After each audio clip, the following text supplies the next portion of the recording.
are you doing? Dude, thank you. Thank you very much for having me here. Appreciate it. I'm sorry it took so long, brother. Actually, we met at the first Harley Davidson ever. What do you call it? The track day. Track day. That was the announcement for the BLR too. That they were going to launch the BLR. Yeah. Remember that? That's so fucking exciting. That's fun, man. It's fun. It was fun being there, man. It was fun ripping the track with you guys. I know you smoked me a couple times, but I mean, I was a novice. I was just having fun. No. So was I. I mean, it was. I think all of us were just like, oh my god, this is what this to race. This is a way to race. I mean, I'm going to do it again. I'm just kind of. I have so many different options that I want to kind of follow right now. So I got to taste the one, taste the other one, and then see which one I want to like. Yeah, absolutely. That was another thing that I'm contemplating on. I'm actually contemplating on maybe next year joining the race, the racing league. Wow. I almost wanted to do it this year, but it's just with the move and the changes. I really had a great fucking time. I originally went out there and I signed up for the beginner class, and because I've never been on a racetrack. So I signed up for the beginner class, and then Jim from My Garage Ventura was like, "Hey, I'm leaving. Jump in there and I'll take some pictures." And I was like, "No, this is going to be the advance." And he goes, "Fuck it, bro. We're all beginners. Like, just jump in there." And I was like, "No, I'm good, man." And he's like, "But I'm leaving. I'm going to take the pictures." Anyways, he convinces me. He basically calls me a chicken. I'm like, "I'm not no fucking chicken," That's the best way to do it. And originally, I didn't want to jump in because I know there is some pros there, and I didn't want to hold them back. So next, I said, "Fuck it, let me just jump in." And I got on that track, and it just felt good. I killed it. I felt like I'm confident. There was at least 4 or 5 minutes that we recorded that the jumbotron was on me for whatever reason, and there was better backers than mine. So it was such a great experience. But again, there's just too much going on this year that I can't build the bike good enough for the track, because what these guys are doing is fucking insane. Yeah, no, you saw those things. I mean, lightweight materials, raising up those bags. Oh yes, high suspension. Fucking, they got 128 kits, 130 kits, chain drives. My bars were fucking too wide. I mean, there's just too much going on. But I think, if possible and feasible, that's something I want to do next year. Yeah, no, it's a fun little thing. I know that. On the other side of the coin, we also have a lot of electric vehicle racing leagues starting up right now. So that's also going to be kind of crazy for me on my side. So, I bet. What do you know about? This is probably so small compared to what you look at, but what do you know about Super 73? Well, Super 73, I had the pleasure of meeting the CEO a few months ago at a friend's house. Michael. Friend. Yeah. He was on the podcast. Okay. Mutual friend introduced me to him. And they have this niche little market of these small size motorcycles. Big wheel EVs. Yeah, exactly. Urban. Big wheel bike EVs. As a matter of fact, I ride with a bunch of those guys. There's a group called Supercade or something like that. I forget what they're called. Super Squad or something like that. Downtown LA, they meet every Saturday and they just go out crazy riding. And we're talking about 50 of these guys on these smalls. They go ape shit. Yeah, exactly. They go wild on it. But then you have electric scooters, you have electric motorcycles, I showed up with the live wire on there, and these guys are like following me, and I'm like, ooh. But then these guys are jumping over ramps, and then I'm like, no, dude, I don't do that. Go on sidewalks. I go, I can't do that. I got to obey the traffic laws. So, but it was fun. I mean, this movement is becoming bigger. I mean, it's just like the motorcycle called Cake. There's a electric motorcycle called Cake that's just real big. So you see all these smaller motorcycles that are really eye-catching for these inner urban type of commuter guys. Yeah. But some of these guys are now modifying these things to become things that weren't supposed to be, which is crazy on this whole EV side. Yeah, they just released a mountain bike version where it's the same thing that you saw, but it has the rear suspension, front suspension. It has better braking. I think it's 4-piston brakes instead of the 2-piston brakes. Yeah, they're just... I don't know what happened, but like in the last month or two, I can't stop looking at them. I'm like, I fucking want one of these. Because they're just so fun. It's like a high-powered bicycle. It's not exactly a bicycle, but it's not a motorcycle. It's like right in the middle, so I can go pretty much anywhere I want. Yeah, it's perfect for that. And like just to go get coffee real quick, just to go down the street, go down Ventura Boulevard, just to, go, like, I don't know. It's just completely different. You don't have to throw on your helmet. You don't have to pay registration. You don't break insurance. the bank. And they don't break the bank. And they don't break the bank. Yeah, there's another company that I keeps throwing ads on my site is Santos. So Sonatos, it's an EV company as well. They're making an EV motorcycle that Sondors. Yeah, I mean, dude, I'll tell you this right now. What do you think of that? There's tons of EVs coming out. I mean, out of the woodworks. I mean, from 2-wheel to 3-wheel to 4-wheel EVs. I mean, you just heard the latest announcement by Ford yesterday, where they came out with the F-150 electric, which is called the Lightning. It's crazy. 0 to 60. That's funny because they originally had a truck called the Lightning. But check this out. 0 to 60 in less than 4 seconds. Faster than the original race Lightning, or faster than the Raptor on a stock motorcycle. And I mean, a stock car. And here's the other thing. The bank's not broken on this. You would think, oh my God, it's going to be like a Cybertruck. It's $100,000 at least. $39,000. But that's what the Cybertruck cost. Well, we'll see. We'll see once it hits. I mean, that's, Elon says one thing, other thing is what the market says. And right now you're hearing all these shortages and stuff like that of weird stuff. So, but I mean, EV is going to start becoming this just synonymous thing on vehicles. It's not like, oh, you got a what? No, it's like, oh, whoa, you got a electric vehicle. Okay, how is it? How's it run? How's it range? All the typical questions. People are becoming more educated as they see more and more mainstream players like, the Fords of the world, the Porsches of the world, the Audis of the world, coming out with products that you and I are going to want. Desirable. Yeah, the Audi e-tron looks amazing. It's a gorgeous car, man. And the Panamera, my God, not the Panamera, the Cayenne. Yeah. Oh my God, it's there's some really nice cars that are now being converted to the electric platform.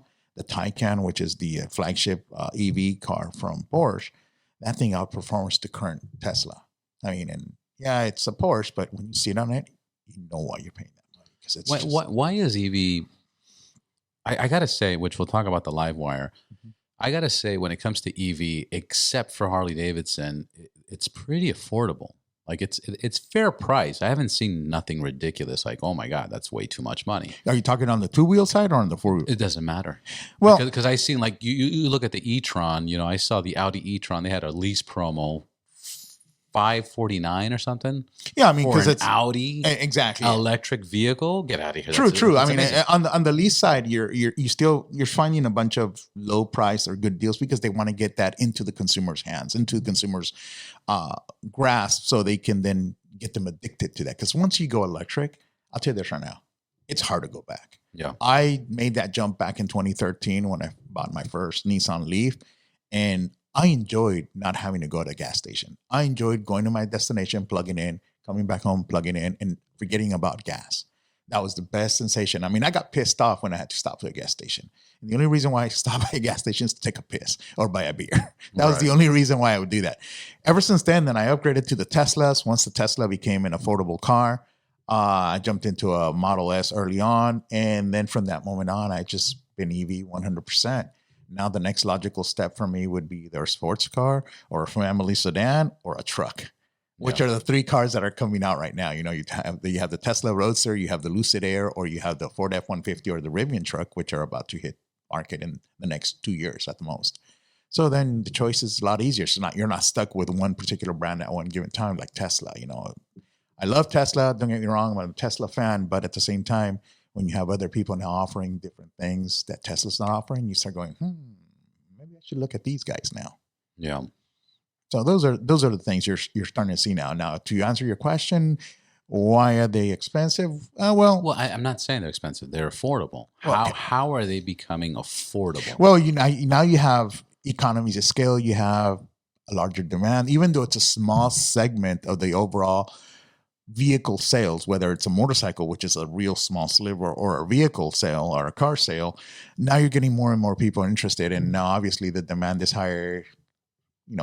Costing of raw materials for this product. You have higher demand for batteries, which means they can forecast more production, which means that they can get lower pricing. There's other factors into play. I the basic thought that crossed my mind was motors are expensive. That whole system they're putting in the motor, all the parts that are included in building a motor, it costs a lot more than building, 4 separate motors into, the tires, and that's it. Well, that in itself is part of what you think the cost is. But like I said, once again, it's just getting cheaper to make these cars. The technology, it's like, when you buy like I tell everybody, when you buy an electric vehicle, you're buying a laptop on wheels. Right. That's pretty much it. That's the only difference. You got a screen, yes. You got battery, yes. All you have different now is wheels and the motor. Just add it to that, which is being controlled by the same CPU that's controlling everything else. So as you get more people and more people adopting this, they're going to make more of these things from different suppliers. Therefore, the pricing are going to go down. I got a question. You have a Tesla now, right? Yes. How was the buying experience? And what I mean by that, like usually you buy a car, you go to a car dealership and you speak to a salesperson and you speak to the finance manager and then you go and you do paperwork and then you head out. What was the buying experience for Tesla? So if you take it from a point of view of the regular buying experience where you go to a dealership, that is part of the magic of what Tesla's doing is what Dell did probably 25, 30 years ago, where Dell went, screw this. I don't have to go through a retailer. I don't have to go through a dealership. I don't have to go through somebody who resells my product. I can go directly to the consumer through my website. Right. Okay. So Elon and his people did the same model. They said, you know what? Yes, we're going to have service centers and dealerships for people to kind of taste their product. But if they really want to order, they just go to the website, choose a color, choose a trim, choose this, choose that, choose that, boom.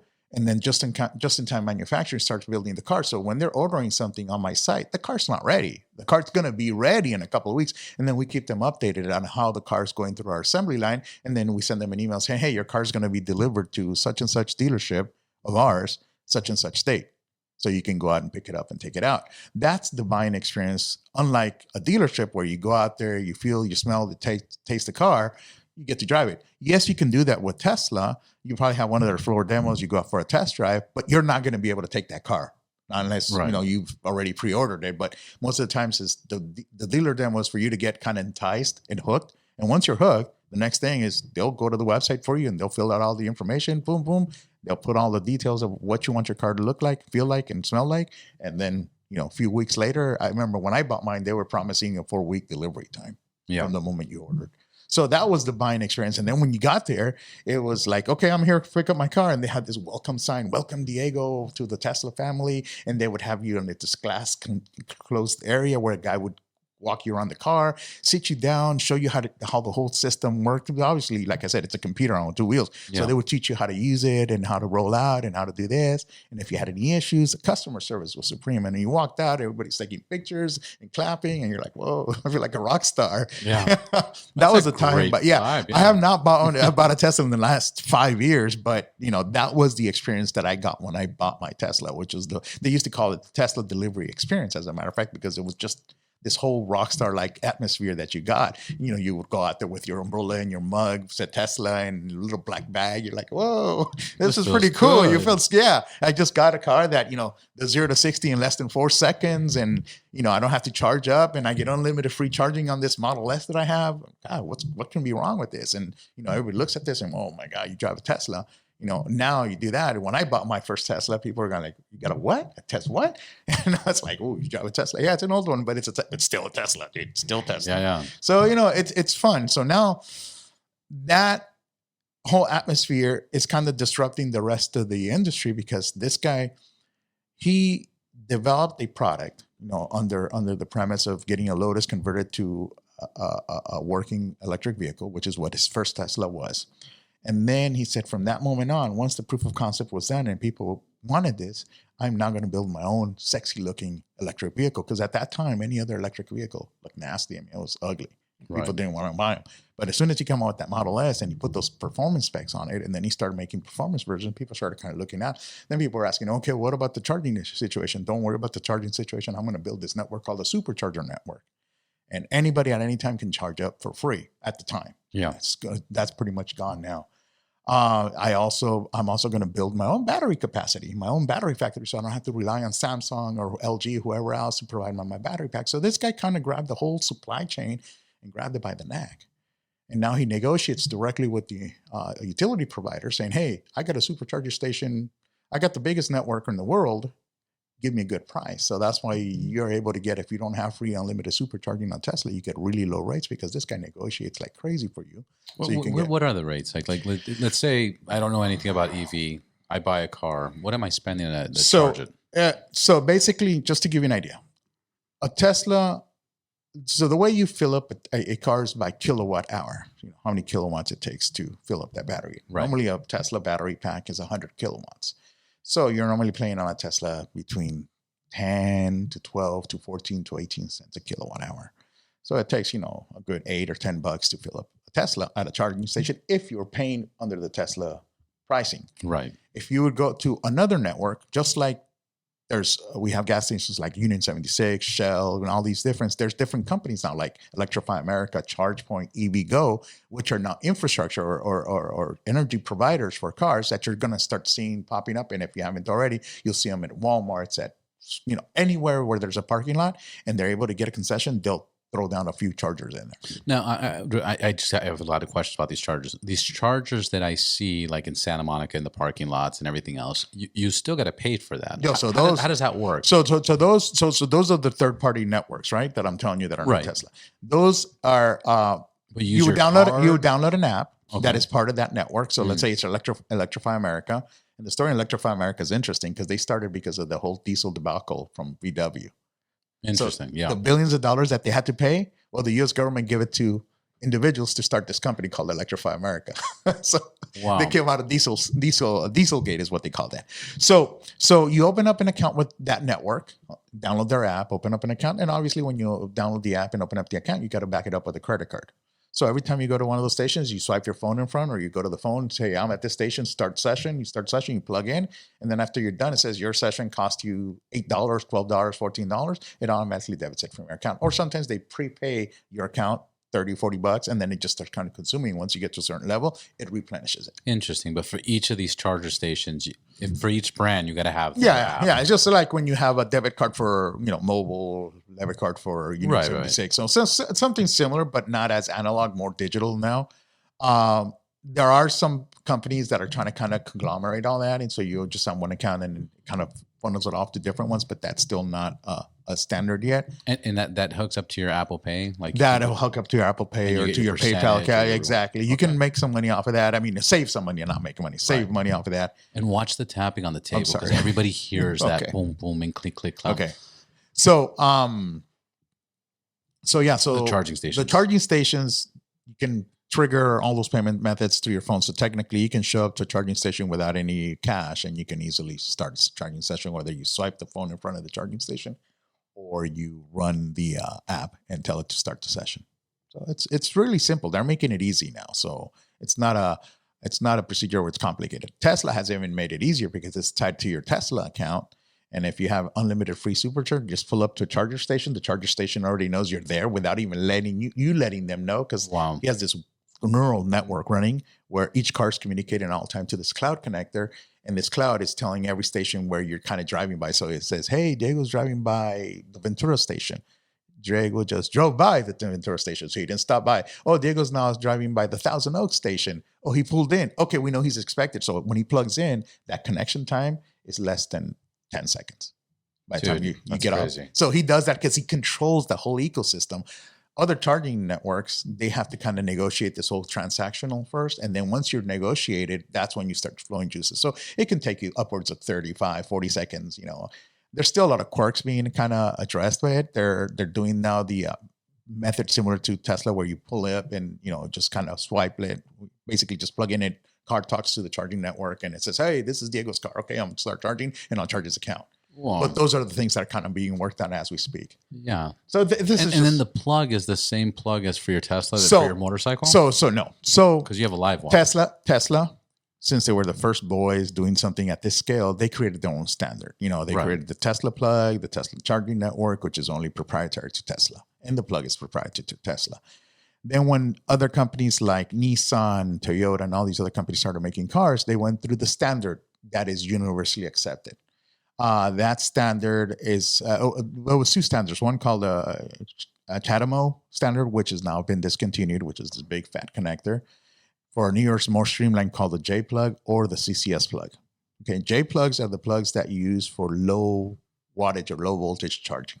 Okay, a J plug is what a plug-in hybrid comes in with because it has a small battery pack. It doesn't need to have such a big jolt of electricity, and it charges up in 45 to an hour. So That's one of the plugs. The next plug is the CCS plug, which is also a universal standard. You know, Audi's, Harley Davidson, Ford, everybody uses this. It's called the CCS combo plug. These are different plugs. And then once again, it's a standard. All these electrification stations have them. Just go plug in, open at the app, tell them you're going to charge, plug it into your car, and it works. The same plug that you plug into an Audi will work on a Livewire, will work on a Ford, will work on a Porsche. So that's the difference. Now, there's some little nuances here and there on the Tesla network. There's other type of Tesla chargers called the destination chargers, which are like low capacity, low wattage, low power chargers. Basically, they're 220 volt chargers, which you find in a lot of hotels as a convenience thing for their patrons. Show up, hey, you got any chargers? Oh yeah, we have some Tesla chargers in the back. You go plug in your Tesla. They're already making adapters, so you can use those low voltage. I was going to ask if there's to regular cars, but not the high powered ones, because the high powered ones is a network controlled by Tesla, and they dictate who gets the charging and who doesn't based on payment or an account with them. So if I invented a connector that converts that high powered Tesla connector to my Livewire, it's not going to work, because Tesla's going to say, dude, this is not a Tesla. Right. We're not going to give you juice. So that's how it works. So there's different standards out there right now, but Tesla's kind of the odd man out because they're the biggest. They created the industry, but everybody else is adhering to the regular industry standards. Now, did they create the industry, or they were the biggest to be successful? Because wasn't there the Fisker Karma? Well, yeah, the Fisker Karma was around the same time period, and the Fisker Karma was weren't they like borderline? Like there was Tesla, and there was Fisker Karma, and one of them needed an investor, and whoever gets the investor, it was it's not only an investor. Because Elon Musk didn't make Tesla, actually. No, Elon Musk was not the funder. It was two guys, Everhart and forget the other guy's name. They're both ex Silicon Valley, startup guys, high tech entrepreneurs. They used to make reading tablets or something like that. It was crazy. He came in as an investor. When they were creating the company, they said we need investors. He bought into the vision, and there's a big story about how they were ousted out and Elon took over the whole thing. But the current vision of Tesla as it is, it's all Elon. Right. Those guys started it. They had a certain vision. They had certain things that they wanted to do, but they never were able to execute until Elon came over and says, okay, now I'm going to execute now.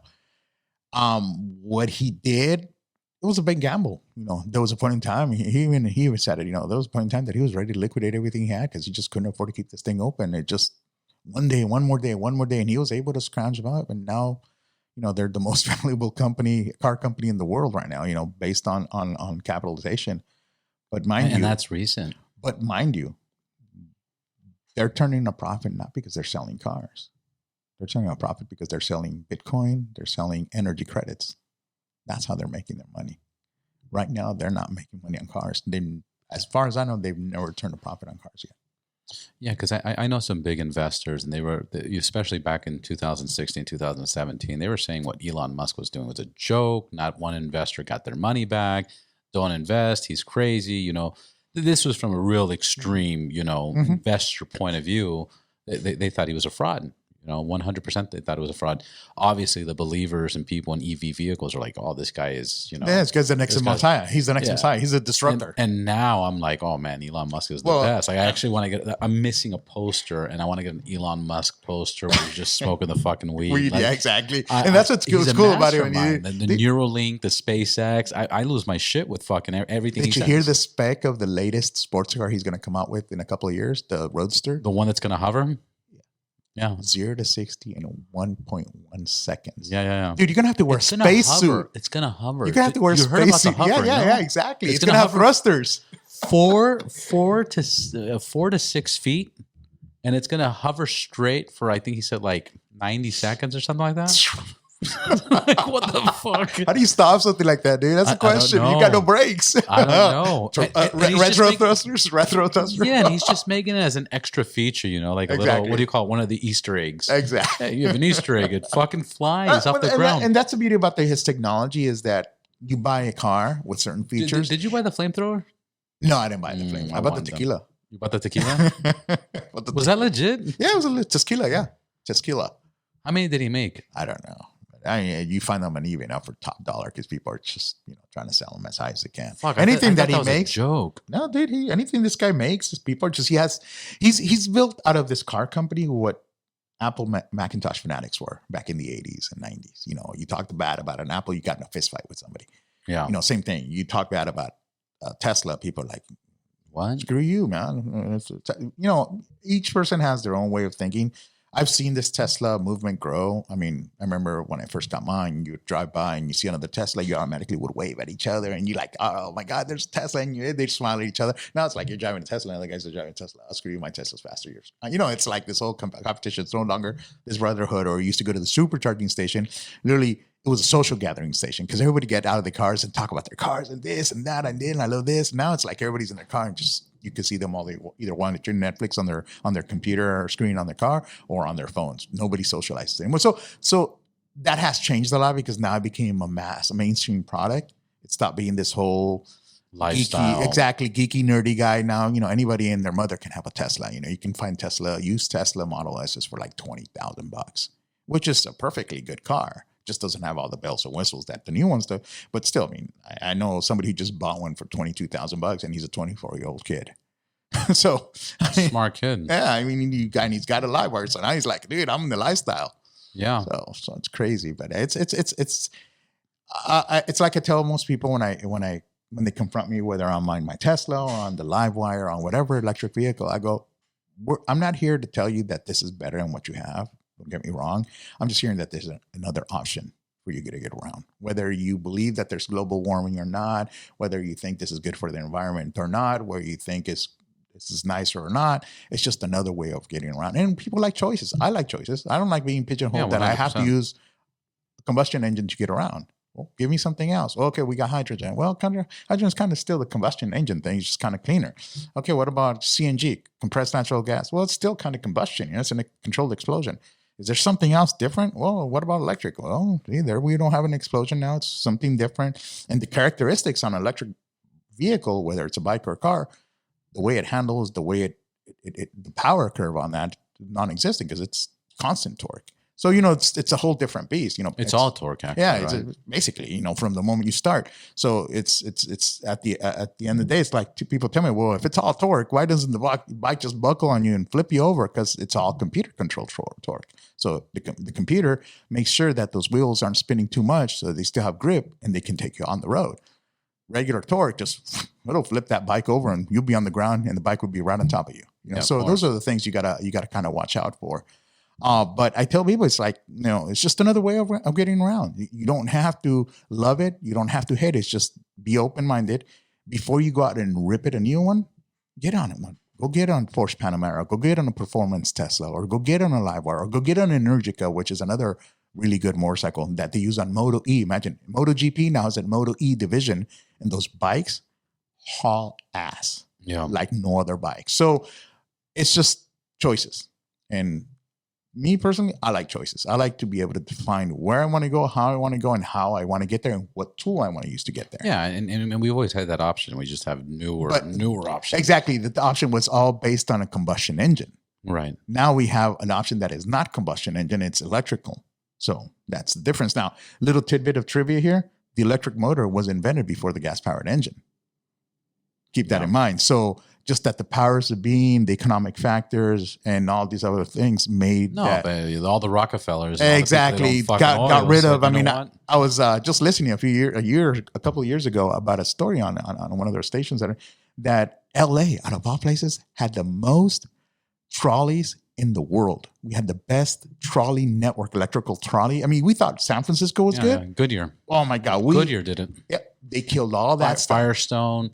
What is it? Firestone Tires, the tire company. Yeah, they killed all that stuff, and then they came over, killed it, got rid of all that, and then just bought buses, and everybody get on buses and gasoline. Yeah. The other part about Los Angeles was built around the car. You know, cities like New York, Chicago, Boston, those cities existed before the car even existed, and that's why there's small, narrow, streets, and you can walk and get everywhere, et cetera, et cetera, et cetera.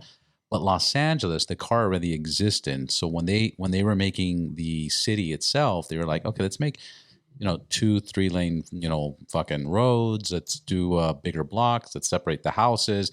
And this is why you need a car anywhere you go in LA. You can't just cross the street. We don't have a pretty decent. And then our public transportation is shit because perfect example, Chandler. There used to be a nice trolley busway.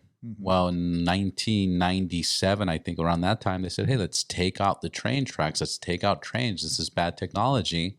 And they put buses. Yeah. Like regular gas powered buses. So, but that's the corporate America. Exactly. The money interest, the petrodollars, whatever you want to call it, killed that evolution of the electrical motor, which if we would have let it run concurrently with the gas engine, today, we would have had probably cars right now that did probably wireless charging on the road, without having to stop, So, but it's here now. It's not a fad, which is what a lot of people seem to think. Oh, it's just a fad. No, dude, it's not going anywhere. A fad is when the government mandates it, they make a car and then they destroy it, like the EV1 from GM, back 30 years ago. Now it's being made, it's being mass produced. You got big boys in town, Harley Davidson on the two-wheel front just said, you know what, we're going to do it, because every other motorcycle manufacturer was making bikes were small startups. Now you have 800-pound gorilla saying, hey, this is what we want to lead in. And we want to make it the most desirable brand in the world. And part of our branding strategy is electrification, which is a big part of it. Just like Ford is doing now, and everybody else that I've mentioned is doing it. So it's going to be an interesting few years. I think you and I were going to see some nice changes. Oh, we're going to see so much. Now, what were you telling me about Livewire? You're telling me Livewire is not Harley Davidson, and it's not Harley Davidson Livewire anymore. It's Livewire. So a part of after many years of Harley Davidson having issues, financial issues when it comes to declining sales, declining market share, and all that stuff, they brought in a new CEO. This was sometime last year. He came in. He was a part of the board, the chairman of the board, if I'm not mistaken, and he came in as the new CEO. And he cleaned up house and he set up some strategies, one called the hardwire and the other one called the rewire. And basically the rewire was, let's clean up unproductive units. Let's kill products that are never we don't think it's going to be. Let's get more streamlined. Let's get more efficient. Let's become a good, optimized running company. Once I do that, I'm going to bring in the necessary team players to kind of help me grow in the brands and in the markets that we think we see opportunities in. That we can exploit and build our brand once again and make it the most desirable brand in the world for motorcycles. And so he did that. And just as a matter of fact, 2 days ago, I just looked at my stock. It went from back in March of last year, beginning of COVID, $13. It's up at $51 now. That's amazing. Come on. You should have bought stock back in March of last year. No, I bought, it was like at 21. No, I bought at $13.79. I was like, yes. So, I just wish I had my money to sink in, but not knowing the uncertainty of COVID, I didn't know how much money I was going to be able to sink into it. So this guy now, part of the strategy, one of the nodes or one of the portions of the strategy is electrification. They didn't kill that. They went ahead and launched the Livewire. A lot of people criticize it because the Livewire has not sold the numbers. But come on, it's an emerging market. They're one of the first ones. They're the first major motorcycle manufacturer making one. There are some other ones, but they're small startups. They don't have the networks. They don't have the trajectory these guys do have. But he launched this product. I was lucky enough to get one of the first 50 bikes in the world. As a matter of fact, I had number 42, and it was your first one. Livewire. Yeah, my Livewire, my first Livewire, because I've already had two. So my first Livewire was number 42 in the world. And out of the first 500, which were called First Strike bikes, the First Strike bikes came with this placard signed by the CEO and a special emblem that you would put on your gas tank saying that this is First Strike number such and such out of 500. It was perfectly, if anything, these will become like collector bikes, right? Right. So I bought number 42 and I started doing my thing on it, posting about it on social media and talking about it, evangelizing EV, how much I like EV. The only thing I needed was the next logical thing was for me was getting an EV motorcycle. And as soon as Harley came out with one, because I'm a brand loyal guy, that was the first thing I did. Could I have gotten a Zero? Yes. Could have gotten an Energica? I looked at them, but they weren't Harleys. Yeah. When I pull in with my bike and I have a Zero guy next to me in Energica, everybody gravitates to the Livewire and then they go, oh, wow, look at that nice one. Look at that. Yeah, there's another one there. Exactly. What are that? What's that? Oh, what's that? Oh, that's the Italian bike. Oh, what's an American startup here from the US?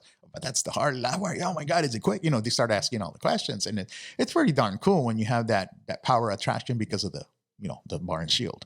Right. Nothing else pulls that harder. Now, when you buy a Harley, like anything, you're buying a lifestyle. Yes, can you get a cheaper electric bike? Yes. Is it a Harley? No. Just like you can And get a lot cheaper. you can get a lot cheaper, A lot bikes. cheaper, Yeah, yeah. you can get a Honda, you can get a Yamaha that does the same thing, but It's not a Harley. it's not a Harley. And in the Yamaha and the Honda guys would bag on Harleys because they constantly break down, they're underpowered, blah blah blah. But it's always this tug of war. But at the end of the day, you're buying is a lifestyle, and Harley Davidson not only makes motorcycles, they sell a lifestyle, and the lifestyle is associated with the branding, the clothing, that everything else that you do. Is the lifestyle.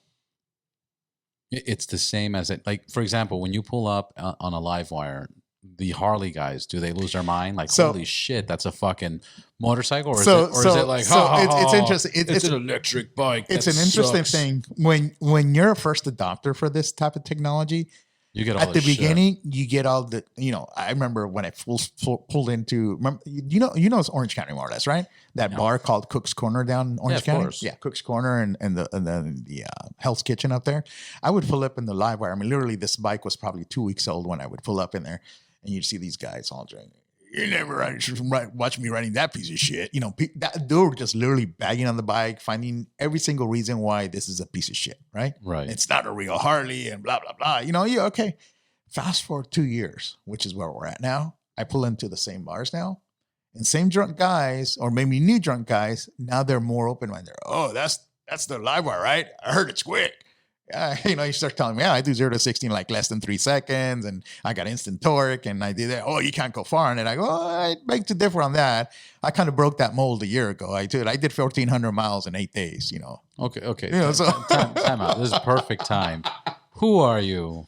How would you introduce yourself, and where can everybody find you? So my name is Diego Cardenas. I am a geek techie at heart. My regular 9 to 5, I'm a mild manner IT consultant, cybersecurity expert here in Southern California. I work for the motion picture industry and a couple of other adjacent industries out of Southern California. So I'm a technologist by trade. If it plugs into one, it transfers data, I'm your guy. That's how I kind of sell myself to my clients.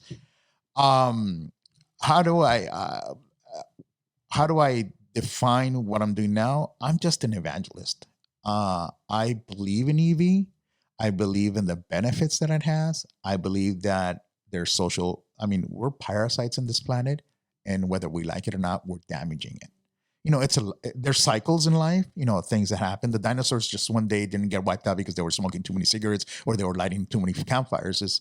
Life has cycles, but we help accelerate some of those damaging cycles by doing the damage we do by global warming, dumping trash, all the different things that you and I hear about every single day. So I'm an evangelist for EV technologies. That's why, I try to lead by example. When first EV cars came out, I was the first one in line. When first EV motorcycles came out in line, because I want to show that this is fun, this is nifty, and it happens to be right up my alley when it comes to the ability of showing people that it can be done with something that is not common for them to use, like a gas-powered engine. You can't do long road trips. Well, yes, you can. Or gas-powered engine is the only car that can do 0 to 60 in 7 seconds or 4 seconds or 3 seconds. No, my Tesla, my everyday driver does 0 to 60 in 4.2 seconds, and I don't have to break the bank. So I'm an early adopter, evangelist of what I like. And it kind of goes in line to what I've always done in my life, because I've been a techie or a technologist, is that, like I told you, an EV car or an EV motorcycle is just a laptop with wheels. Right. That's all it is. So I've never was a gearhead. I never liked taking apart motorcycles. I mean, my previous motorcycle to the Livewire, and I still have it. I love it. It's my B-Rod. I love that bike because it was the most high-tech bike that Harley ever made at the time. Yours is what? The original, the 02. Pre 100-year anniversary. So the original, yeah. So I got the original, and I got also one of the first ones. And I didn't see anything in the subsequent years. And I was talking about 18 years of me just holding out, see what's out, what is hardly going to come out. The closest thing that I got to probably looking into a gas-powered bike was the FXDR, which they killed. That was one of the projects that they killed, after this new CEO came on board and kind of cleaned up the house. So, but it still didn't move me. And then they said, hey, we've been working on this electric thing for, since 2013, 2014. We've been showing it. We've done Jay Leno with it. We've taken it around the world. People seem to have fun with it. But I'm like asking every year, like, is it coming out? Is it coming out? And then 2019, I'm walking through the Consumer Electronics Show, which is the industry show that I normally go to. And I see Harley Davidson booth in here. I'm like, what's going on in here? So I walk in there and I'm like, they're sharing in there with Panasonic. I'm like, Panasonic, Harley Davidson. I look and there's the bike right there. I'm like, The Livewire. the Livewire, like pre-production model. I'm like, that's not the one I've been seeing for the past 6 years. Tell me that this is going to be it. He goes, yep, it's coming out for sale in, September of next year, which is 2019. And I'm like, here's my credit card. Take my money. I'm like, can I take this one? That's right here. The stand. He's like, he goes, no, this is just a demo. I said, okay, fine. So after that, I was just waiting for them to start shipping. And I like all the dealerships, oh, we got an order. And some of the dealerships were putting up these not ridiculous markups on the bike. Like, dude, this is a bike that if you sell 3 in a quarter, you're lucky. So don't mark it up. Just try to get people to accept it and buy it. And our mutual friend, Matt Laidlaw, happened to have one. I was driving by the dealership. I stopped by. He had 2 of them, 2 black ones sitting in his showroom floor. I said, dude, sell me one. He goes, yeah, you can take that one. Here it is. Close the deal. Love at first sight, man. I was like, dude, once I got on that thing, my V-Rod doesn't see as much traffic anymore as it used to. That thing is so fun to ride up and down traffic. I still haven't ridden one. Dude, I got one out there. You want to go ride it? Matt Laidlaw keeps telling me, like, come by, man. Just take it out for a fucking spin. I still haven't taken it out for a spin. That thing is just... I can do no justice explaining to you what it is to ride EV. The only way you can really explain it to yourself is by sitting on one and riding one. I can say, yeah, it's instant torque. Okay. But one thing is me saying it, and another thing is you feeling it. They go, oh, it's like a Tesla. I go, not quite. A Tesla, you're cocooned inside a closed environment, isolated from the environment. So you don't have the smells, the wind, the salt. On an electric motorcycle, all those elements are in your face. You feel the torque on every single pore of your body. You feel that your teeth go from here to the back of your neck. No other thing does that. Tell me, you feel, so this is what torque does, instant torque on these electric vehicles that you have. Now, the Livewire is not the most powerful electric motorcycle out there right now. There's other bikes that are more powerful, but for an urban commuter bike, you saw me racing at the Bagger League, and there's a little video section. Somebody took a video of me coming out of that last curve on the starting line or finish line. Me and the Bagger just get head to head, and all of a sudden he floors it. I floor it, but I leave him like if he's standing still. He had to downshift to be able to kind of get some. By the time he downshifted and gassed up, I was already 3 bikes ahead of him. So obviously there's no gears, there's no nothing. So it's a single, just throttle 100%. The bike is governed up to 115 miles per hour. They don't want to kill you. Can the bike give you more? Yeah.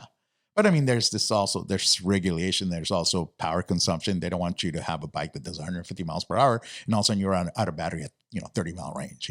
Those are the things they want to kind of make sure that you're aware.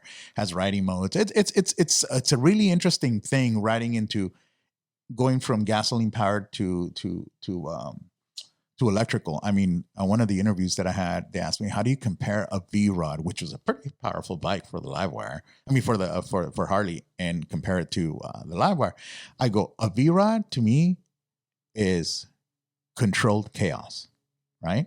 Because it's just a monster to go straight and fast. Didn't you have one? I thought you'd still be. No, you didn't have have a it. V-Rod. No. It's crazy. It's just a breeze. Talk about, it's called a muscle bike for a reason, right?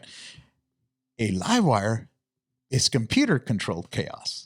So now you have the same beast mode that you have on the V-Rod, but you have it computer controlled. So now you handle like a madman. You curve, you go down 45-degree lean angles. You're scraping your knuckles with the pavement. It's crazy the stuff you can do on this, but it's all computer controlled because it has these sophisticated algorithms on something called RDRS, which basically constantly control or monitor the spin of your wheels, and if they see your wheel kind of spinning, it'll slow it down. Traction control. Exactly. It does all kinds of stuff. Anti-wheelie if you don't, so you don't make anything stupid, by throttling it. So there's all kinds of stuff that try to keep you upright. Safe. Yeah, and safer. So those are the things you're starting to see. Is there like a rain mode? Yeah, there's a rain mode rain mode is dumbing it down to gasoline powered bike status. Yeah. So you don't throttle that thing and you're spinning. No, it takes off like it's got the ABS. It got the ABS. It has all this stuff. It's just the rear motor, right? Yeah, it's a single. Like, Yeah, it's a single motor. Yeah. So you see that silver thing right there? That's the silver motor that connects to the gear that then goes to the belt. Now, what's happening? You're saying they're breaking off from Harley, or it's a spinoff? So part of the whole rewire strategy is that Harley Davidson has spun off the Livewire as its own brand. So yes, it's still a Harley Davidson product, but it's its own brand. So you're gonna say Livewire by Harley Davidson. It's not a Harley Davidson Livewire. Yeah, because where it says Livewire, it would originally say Harley Davidson. Harley Davidson. Exactly. So now it's its own start. There's still. So how do you feel about this? Is it still Harley? No, it's not Harley Davidson calipers. No. It's his Brembo. That's Brembo. Brembo calipers, Showa suspension. It has top of the line components. Don't get me wrong. So how do I feel about it? I think it's an opportunity. You were just talking about a lifestyle and the brand. Yeah, but I remember, but it's still deep inside. It was engineered, designed by Harley engineers. I mean, which I had the pleasure of meeting most of them. They're great guys. A lot of the guys from Palo Alto or from Silicon Valley are great guys. A lot of the guys in Milwaukee are great guys. Now they're just kind of doing their own thing on the side. It's still under the Harley because they're still going to be sold on their dealerships. They will be sold on their own. They're going to have their own Harley Davidson point of sales. So they're kind of branching out to meet more of the demand now because a lot of the new age guys don't really care for the brand Harley Davidson. They, believe it or not, they can give rat's ass. But they do care about getting around something cool, fun, zippy.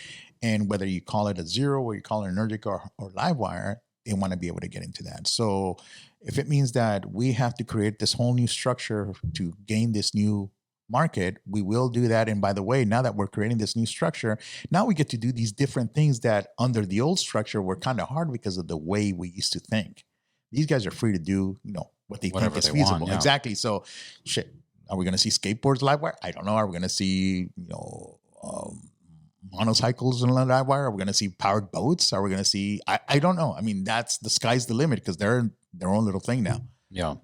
I know Harley Davidson has made. And when was this announcement? This was announced 4 weeks ago. This was. So this is brand new. So it's a brand. There's nothing on the site actually. No. This is right now. This is just a dummy site right now that they have up and running. Get in there and they'll send you information about what's going on as from email. But this is website, the new logo. That's the new logo. Officially, it's going to launch July 7th.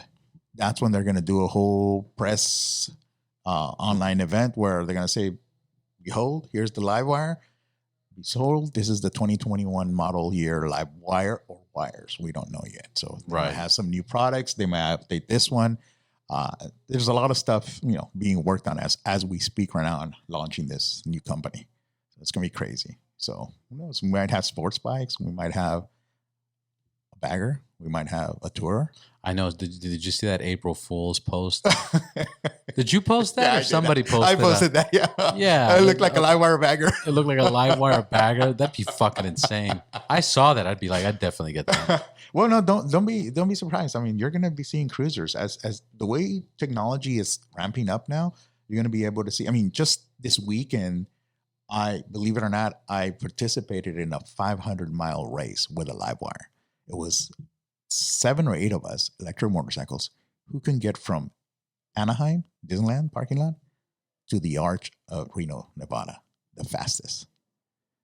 500 mile. It's crazy. It was a cannonball. Oh, so we did it's called the Cannonball Run. Yeah, the Cannonball Run. I'm wrapping my head around. Yeah, well, what the fuck? Well, the typical Cannonball Run is LA to New York, the fastest. I think the record just got broken a couple of days ago. The guy did it in 26 hours. It was a three guys. 26 hours from LA to New York. I think it was a modified Porsche. I forgot what it was.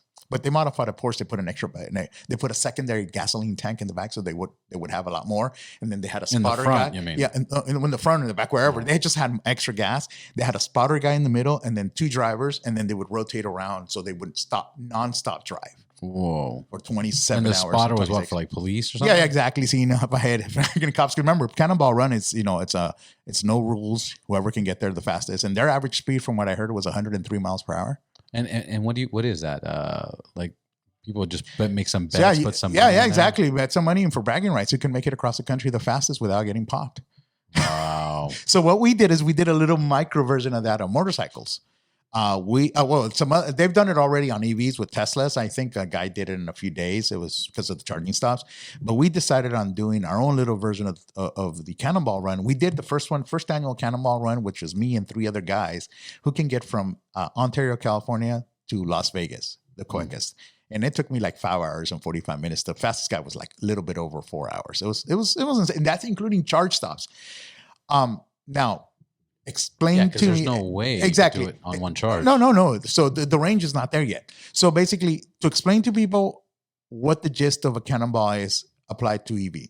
So just like Formula One vehicles, it's not the fastest car that makes the finish. It's the car that manages its fuel consumption and stays off the pit. Exactly. It stays off the pit the least amount of times. That's why you see these pit stops that are literally trained to be perfect in less than 10 to 15 seconds. The guy's in there filled up, boom, and new tires, 15 seconds, boom. And the short, because at the end of the day, it's whoever's is more on the road who's going to win. Right. So with electric vehicles, it's the same basic premise. You just don't have a pit stop or anything. You have to be basically in charge stops. So how do you leverage your electric vehicle to get to Las Vegas, making the necessary stops with the least amount of time? So and you have to make the stop. Exactly. So then you have to kind of map it out and then decide, okay, my bike's official range for this at 70 miles per hour is this distance, but I have this charging stop here. But if I get there too low, then I may have to stay there longer. So maybe I should stop sooner, have a good charge there, and then charge just a little bit less to make that other one, and then hop to right. Vegas. But then there's also a hill. And exactly. And then there's and then I don't know what the crosswinds are going to be, because crosswinds or frontal winds will kill my range. So there's this whole strategy behind it. I mean, I remember the guys right before this race, we were all like, some of them were kind of keeping their stuff quiet. Other people are like, hey, beware of this. Now we have a 7,000 foot elevation, so watch that out.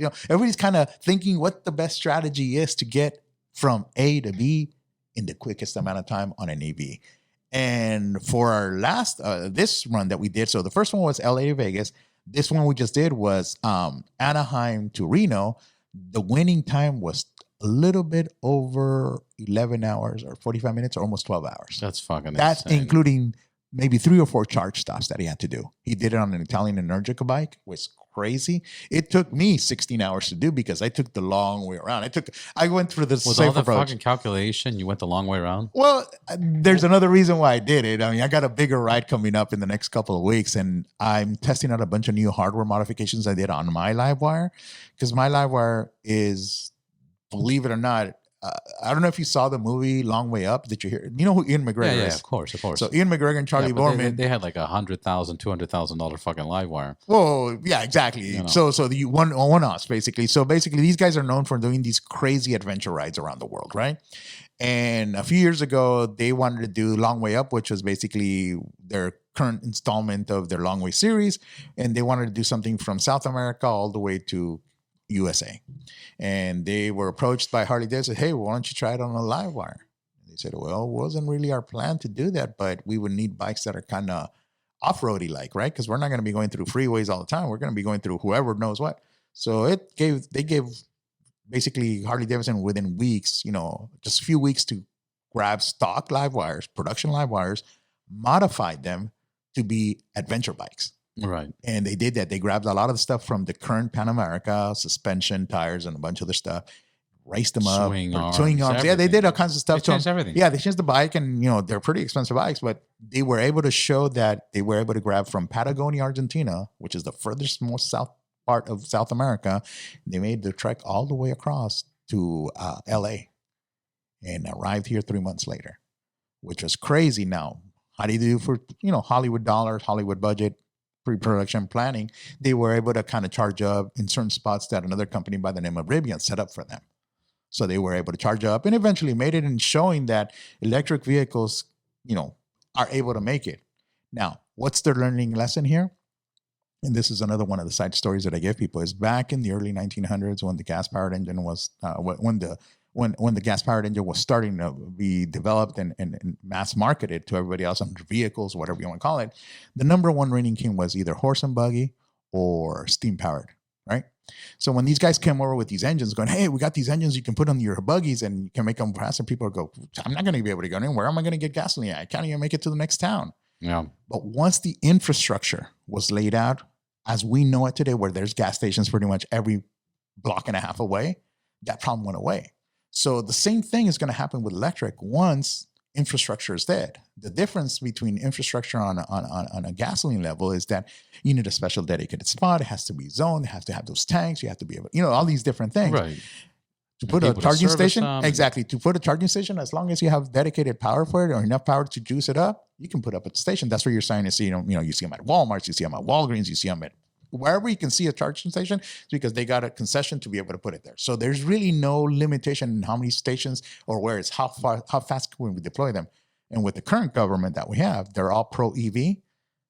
They want to deploy as much EV infrastructure charging as possible, which means that you'll be able to go anywhere you want on any motorcycle you want at any time you want in the next couple, in a few years, because there's going to be enough infrastructure, which is the limitation. What's going to happen? Because they said 2035, all combustion engines have to be off the road. Well, at least in or California, they can't be produced. Yeah, can't be made. Yeah, so you can still own one. You can probably bring one. You can probably bring one from out of state. But here in California, they're going to do like a buyback program or something, maybe. I don't know. I think they're going to say, sorry, California, you can only buy electric vehicles. If you need to buy an F-150 gasoline, you're going to have to go, across the state to Nevada and bring it in and register it here. And probably they'll make it an uphill battle to register. But and they're probably going to charge a lot more money. Oh yeah, dude. I'll tell you this right now. Just to get an idea, my little 2014 Tesla that I have, which registration tags should technically be for 2014 cars should be what, a couple $100, $200, $300. Yeah, I'm paying $1,000 almost. You're paying $1,000 for registration on my car, which is a 2014 because it's electric. That's fucked up. What about the Livewire? Well, that's the story. I haven't paid a single registration fee yet because the second one that I have, remember I told you the first one is number 42. The second one that I have is number 7. So one day here, let me tell you. So here's the story. Yeah, I want to hear after the story. So one day I'm taking my bike in. So let's go back another story. Did you steal that bike? No, well, no. So last year, as COVID was rampaging through the world, I turned 50. I was my 50th birthday. I was June 30th. Man. Thank you very much. I appreciate it. I was my 50th birthday. I wanted to throw a big party because obviously it's half a century. You want to do, but you can't because no social gatherings. Yeah. You would get in trouble. I wanted to fly somewhere. I originally was going to fly to Spain, to a region called Cardenas, Spain, which is what my ancestral home is. And I couldn't because obviously Spain was in lockdown. There's major quarantines going on. And I told my wife, God, it was going to suck for my 50th. She goes, well, let's do something local. So I'm like, maybe we should do something crazy. She goes, what? I've already had EV road tripping experience with my Tesla. I already did LA to New York in the past. And it was a fun trip. It wasn't bad. You do your charging stops. You're there. You're driving for a couple hundred miles, 200-300 miles. You charge for an hour. That's basically cars charging. You're also recharging yourself, stretching yourself. So it's okay. It's not bad. Like forces brakes on you. Exactly. Forces those brakes on you. So you're enjoying more the trip for the sake of the road trip instead of getting to the final destination, which is the reason why I road trip. So I told her, I go, if you're down, I want to do Mexico to Canada on the Livewire. She goes, what? I go, yeah, I want to do it from Mexico to Canada on the Livewire. I already did the calculations. I looked at the map. I see that the 5 freeway here in California is called the West Coast Green Highway. She goes, there's enough charging infrastructure to take the Livewire based on its limited range from charging station to charging station from different vendors. So if one charging station is not there from one vendor, I probably have another one within a mile or two. If I plan it right, I think we can do Canada. And that would be pretty monumental for my 50th. And that would make me a happy guy.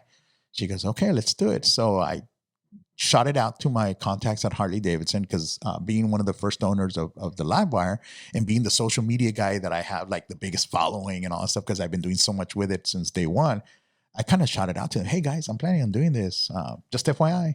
All of a sudden, I get their PR people, their marketing people, their business development people calling, hey, what are you going to do? Are you ready? You think you can deliver? I'm like, it's just for my birthday. I just wanted to do a little ride. And all of a sudden, this became the spectacle. And I took off. They announced it on their social media feeds that this guy, Diego Cardenas with Livewire, is going to go across the states. We wish him luck. And all of a sudden, I started gathering people just following me. And every single stop, I would do a little live video broadcast. Check in. Yeah. Hey, guys, everything's great. I'm here in San Isidro. I'm about to take off. My next stop is going to be somewhere North San Diego County. I'm going to charge there. And I'll let you guys know how it goes. And literally, I had people all the way in Pakistan and India watching me. It was crazy. I get people find me putting likes on my stuff. It was crazy because they were following the adventure with me. They wanted to see if I could pull this off. If you can make it. And I would be the first person in the history of Harley Davidson on their electric division to do such a feat, to go across a continent, which basically across the country. So 25 stops later, 8 days later, on June 30th, I put my foot in Canada saying I made it. And it was my birthday that day.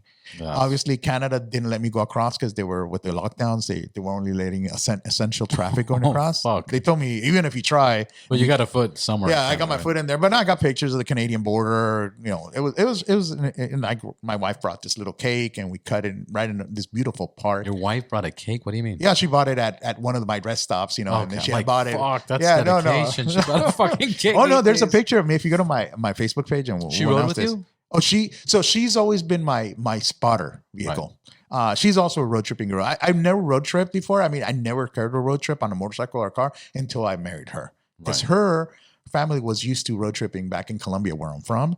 They go up and down the country, left and right, you know, to other countries and stuff like that. So she's a road tripper. It takes a different type of person to get in a car for X amount of days and just go at it, you know? 100%. You know, so, and she likes the stuff. And my little daughter's been a road tripper since she was born. So she knows that as long as I have an iPad and as long as I have some sort of sleeping situation, no problem. So she follows me on a spotter vehicle with a trailer. And since I was the first person doing this, I didn't know if I was going to be stranded in the middle of Death Valley at 123 degrees temperature because the bike overheated. I had no idea this was going to happen. So she followed me and I was just go from charging station. We do it. During this time, it was just me trying to get there. We would do some sightseeing. We would meet the locals. We would go to the local museum. So we made an adventure out of the adventure. Yeah, make sense? Of course. So it was real fun. We made it 8 days later. At the last charging station, she sends me to Walmart to buy something. Oh, you need to go buy something. I just rode, 1,400 miles. You send me to Walmart now? Yeah, just go. She then decked out that whole charging. And there's a picture of me saying happy birthday and it's all confettied out and balloons all over the place. And she goes, happy birthday. When I came back, I'm like, oh, great. And that's one of the pictures that kind of made me famous.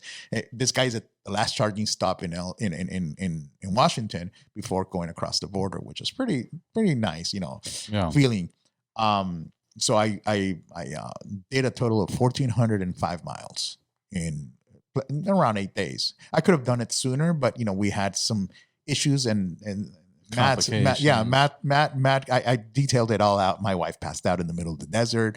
I lost my keys. It was crazy. Oh, no. So with the support that I had you lost your the key, the bike is a keyless entry bike. Right. So you have to have a proximity of your fob next to your bike to start. So I'll make this story short. So we're in the middle of Death Valley, around that Redding, California. Redding? Yeah, Redding, California. We're in the desert. And all of a sudden, I'm looking at because I normally carry my phone with my maps, but I also keep analog copies of everything, paper printouts of what I'm going to do, what my next stop is, just in case something fails on the technology side. And all of a sudden, I hear a thump on the ground. I'm like, I look back behind the car and I see, whoa, my wife's on the floor, passed out. I'm like, whoa. Well, she totally had heat stroke. She was more worried about me hydrating and getting nourished and all that stuff. And she was not taking care of herself. Right. She passed out. So all of a sudden I'm having to stop do CPR, but do triage on her, get her in the car, turn on the AC, put water in her face, try to get her back up because she was like really passed out. Get her up and running. 2 hours later, I go, okay, honey, you okay? Everything's good. She goes, yeah. This is the moment. We can cancel now. We're not in Washington or Oregon. We're still in California. We can head back home if you don't feel good. No, we're going to do this. We're going to do this. So, trooped on. So I get back on the motorcycle. I turn on the motorcycle. I take off. Do my next 89-mile trek to my next charging station. I get to the next charging station, turn off the bike, and then all of a sudden the bike says, no fob detected. I go, that's weird. No fob detected. Start touching my pockets. My side pockets, my front pockets. I'm like, oh, shit. What happened to the key? Now to start the bike, there's a backup method called a pin. So you can start it off with a pin. Good. At least it has the fucking pin. Yeah, like the Harleys. But here's the big but. Just before me taking the bike in, going into the strip, I took it in for service. And they replaced the BCM, the battery control module, which holds the security on the bike. They never reflashed it to my new codes. So whatever codes that were there, nobody knows what they were. They weren't updated to my code. So I'm like putting the pin. It's not working. I'm calling Laidlaw. I was like, hey, guys, where's my pin? Oh, it should be this. Nope, it's not there. Nope, not working. I'm like, oh shit, what do I do now? I'm like, no bike, it's not starting, no electricity. I can't go anywhere. That's the reason why you have a spotter driver. We just kind of rolled the bike back, and I rode back 90 miles, unloaded the bike, and we rode 90 miles to go back as to see if I could find the key somewhere on the floor where she passed out, which was where we thought I dropped the key. We went there, it was night already, looking with flashlights. No key. I'm like, shit. Fuck, man. So, I'm already furious. No, yeah, man. I mean, but I wanted to complete this come hell or high water. Yeah. So I'm talking to, now keep in mind, Harley Davidson was interested that I continued this trip. I mean, they were behind me 100% because I was willing to do it. So I'm texting with engineers at night. Is there anything we can do? Can we do anything? Well, they said, Diego, the closest Harley Davidson dealership you have it is like another 40 miles down. If you can get there, we can possibly flash it. We can have them, even though they're not, remember, not all Harley Davidson dealerships are live wire dealerships. They have to have certain training, certain tools, certain, technologies enabled for them to service. Software. Yeah, exactly. But we'll have these guys take your bike in as an exception, and we'll tunnel into your bike, and we'll make sure that the code works. I said, okay. So I went back another 40 miles. So now I've lost 100 and some miles almost of my trip. Get there, they take care of the situation, get back on the road, they reflash it, they give me a whole new set of keys, I buy a whole new thing, and continue my trip. Now, what's the learning lesson here? People go, well, you're paying so much money for a live wire. I go, I'm not only paying for lifestyle, I'm not only paying for technology, I'm also paying for a dealership network that is unmatched by any other manufacturer. Yeah. How many places can you say I'm within 100 miles of a dealership? Not many other motorcycles can say that. Very few. And they were able to pull this off. So once they fixed it, got back on the road and continued my trek back up, continued doing some sightseeing, continued doing some tourism. And then on June 30th, I landed in Canada, which was a crazy ass ride. And at the end, literally tears were coming off my eyes because at the beginning, you're like, okay, you're all pumped up. During the middle, you're like, oh my God, I'm so over this now. I'm sick and tired of it. It's 1,000 miles already, EV miles. My back's hurting, my ass is hurting, everything is hurting.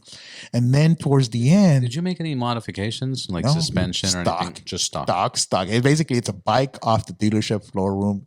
Took me across the country. And towards the end, you get there and you get this sensation of like sadness. You're like sad. And I tell my wife, I feel bummed. She goes, why? I go, because I'm not going to be able to do this more. I'm done. I got to the finish line. What else is there to do? She goes, oh, it's okay. It's an accomplishment. So right as I got to the finish line, Harley Davidson puts out this press release saying what I did. I get calls from senior management saying, hey, congratulations. Your first guy who ever did a cross country on our bike, on our EV bike.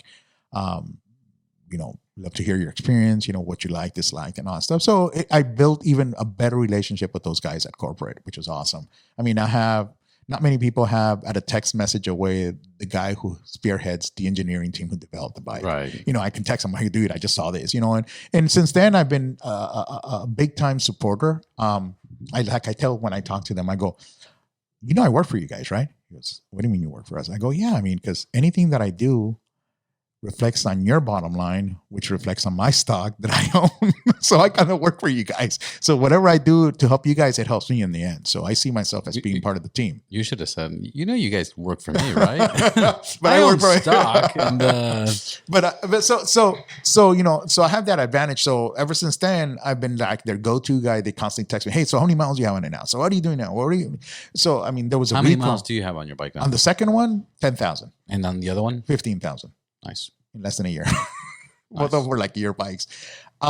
So, I constantly get text messages, how's it going? And, or there was a recall a few months ago. There was a recall on the live wires that the bikes were suddenly losing power and TSB made them do a whole safety recall. And I helped on finding that issue because I was experiencing that issue and they would ask me technical questions, and being a techie and IT guy that I am, I was able to kind of give them the data that they needed. Yeah, and then eventually properly. Yeah, exactly. Instead of guessing. Once I got it over to the dealership for them to service it, they were able to determine, they dissected the hardware, they took into the software code, and then ended up determining that it was a software bug. So basically the bug was that when the battery control module would lose track of the battery status or how the battery was doing, it would not respond to it. The battery control module thought, oh shit, something was catastrophically wrong went here. So it severed connection, which meant that if you're at 80 miles per hour and that connection got lost, you would lose power. It's not fun doing 80 miles per hour, losing power on the freeway. It's even scary. Exactly. So that happened to me a couple of times. We were able to find out the issue, and all of a sudden they found the software bug, and they were able to, flash all the bikes that had been sold year to that date. So thank God, I'm not only, a user, I also want to make sure that the product is solid, that you believe in it. Exactly. And I'm supporting 100%. Do me a favor. Break this down, because you look at a motorcycle and you have an oil pan, you have a transmission, you have a motor, you have gear shaft, you have, belt drive, you have a whole mechanical system. What's happening here? What's the gray? So, what's the black? All right. So you again, in a traditional one, you have a gas tank.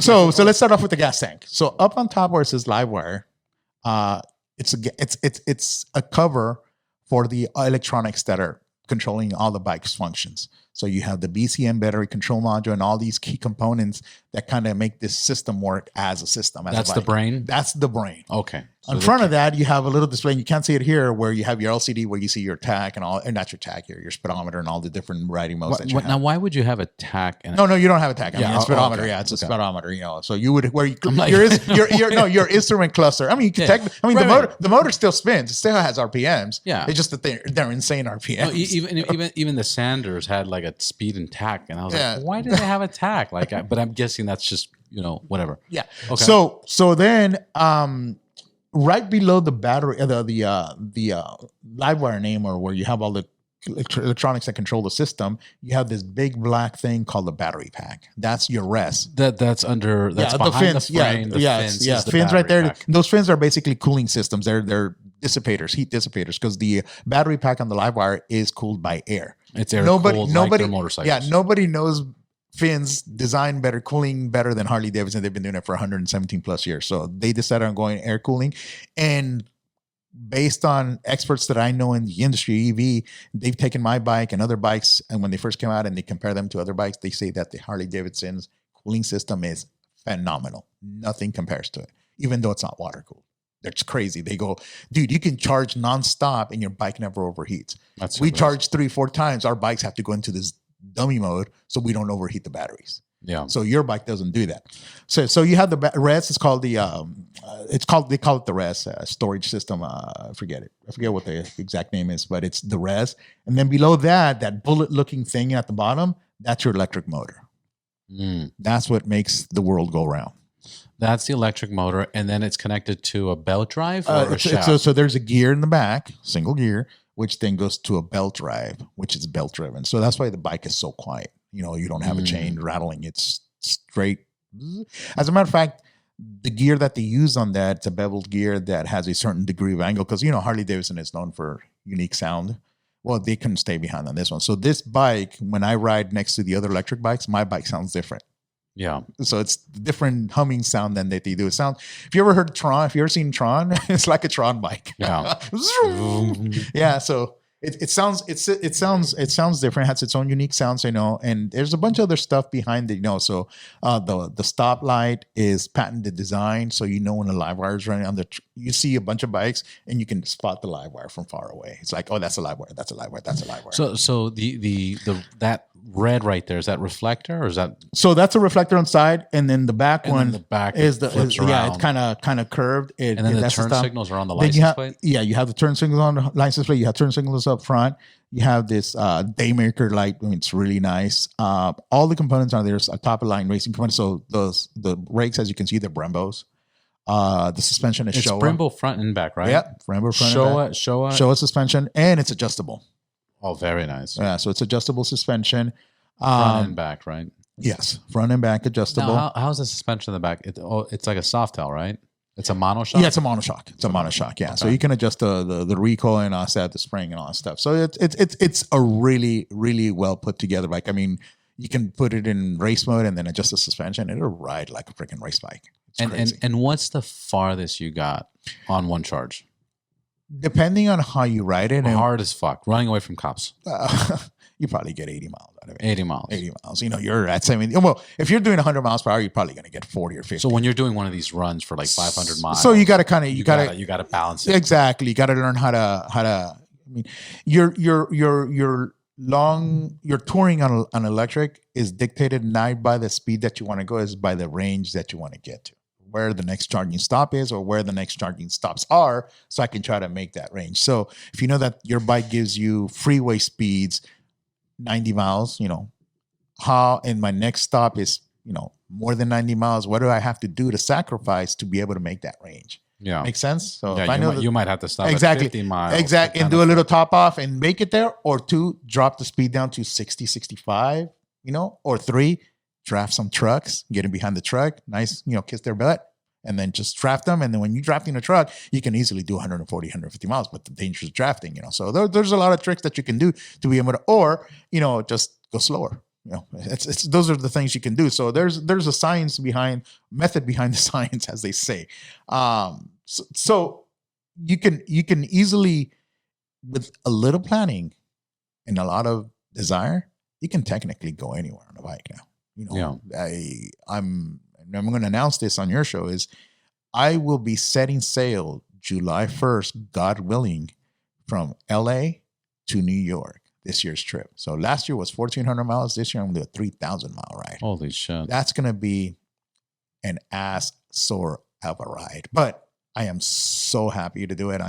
I've been training at the gym every single day. I'm up at 3:00 in the morning, pumping iron, doing squats, doing everything to kind of fit. The bike is already, I mean, as a matter of fact, it's outside trailered right now because it's going to the shop. I saw that when you got over here. Yeah, they're getting new tires on it. I've totally modified it. So it's not stock. I modified it to make it a EV cruiser. So it's a cruiser now. Yeah. So I put the windshield in the front. I had the saddlebags and the seat Who did bag. your windshield? Huh? Who did the windshield? I got a Jivy from Italy.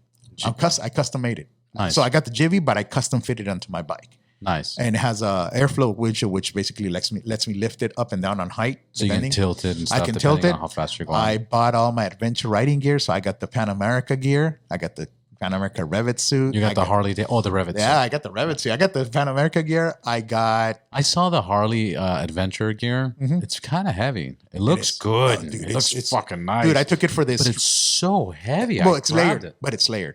So you can take layers off. But it's too much, but it's still too heavy. But it's, I mean, last thing, I mean, I want something that's going to protect me. I mean, that's how I see it. I just took it for that. I took it for the first time on, so I've modified the bike to make it as cruisable as possible. Yeah. I've even designed and co-designed with some other guys in Europe some front footrests. So now instead of riding like a sports bike, I can stretch out my legs in front of me, put the bike in cruise control, and just one-handed and go down the road. Yeah, that helps. So does it have rear pegs? Yeah, it does have. Yeah, it has rear pegs. So I have now three riding positions. Yeah. But believe it or not, after doing, I doing that cannonball run, really towards my hand, I mean, there was no position that had me happy. I was like, oh my God. So one of the guys said, just pop an Advil, man. Like, okay, popped an Advil, and that got me across. Yeah. Like, literally, it's until your muscles become accustomed to those positions, you're going to be uncomfortable. And those are some of the challenges, physical challenges that you see when you're doing road tripping. It's not going to be comfortable. The body's not used to being in that position for such a long period of time. And after 3 or 4 days doing, 300 miles a day, the body's going to say, dude, no.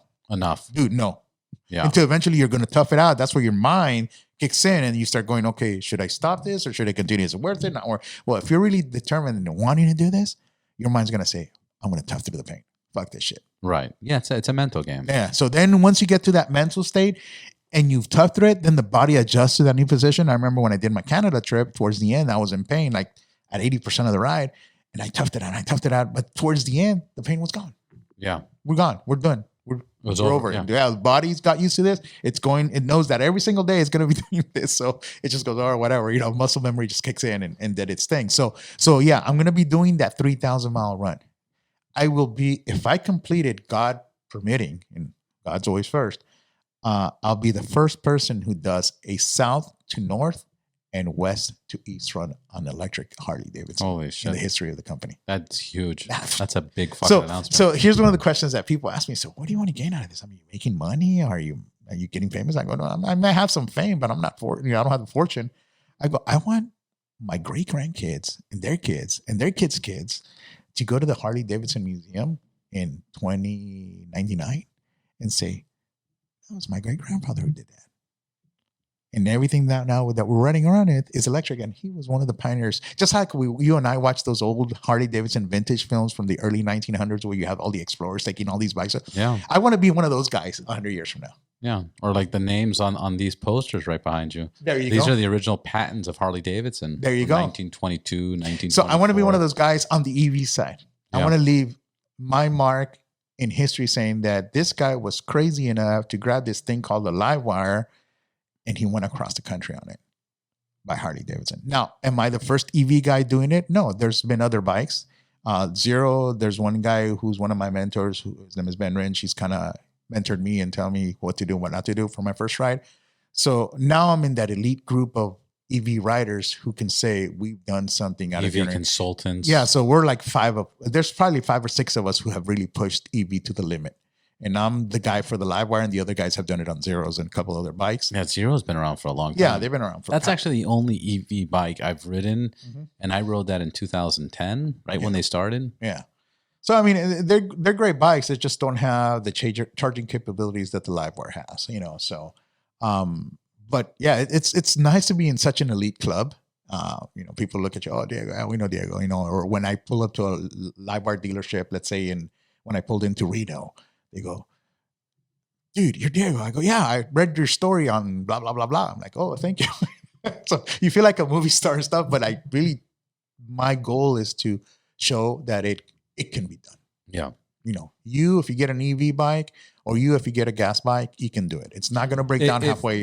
If I was Harley Davidson, I would cut you a check for $100,000 because I mean, people do see that story. People do relate to that. And that does give people a lot of hope. I remember when the live wire did come out the first time, people were scared. Like, what? Electric bike, $30-something thousand, only 100 miles of range. That's stupid.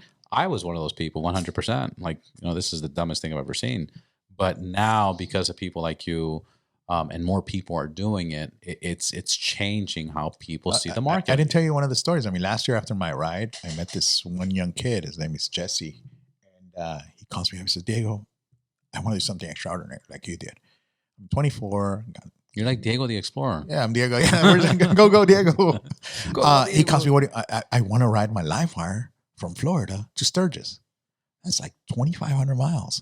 I go, dude, but the part of Sturgis that you're going to, there's really no charging infrastructure. He goes, well, figure it out. So I became his like pseudo navigation guy. Every night he'd be on his helmet on my phone with me. I'm like, where do I stop next? I'm kind of navigating for him. Eventually he made it to Sturgis.